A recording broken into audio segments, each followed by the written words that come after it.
Good morning everyone! Kumusta po kayo lahat? Guys, andito po kami ngayon sa Batangas City at sa SM City, Batangas. So, ano po yung presence na meron tayo dito? Guys, marami po tayo ngayong property for listings ngayon, for ocular, dito po sa around SM City na to.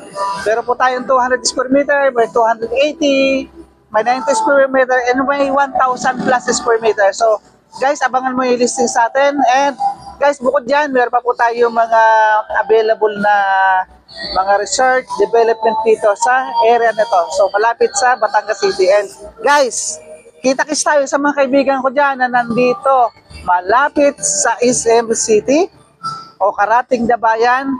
Guys, usap tayo. Tawagan nyo ako, i-PM nyo ako, or call me sa number na ilagay ko dyan para kung meron kayo mga listed property dyan o may mga property kayo gusto pabenta sa akin, guys, isama na po natin sa ating page o sa ating listings.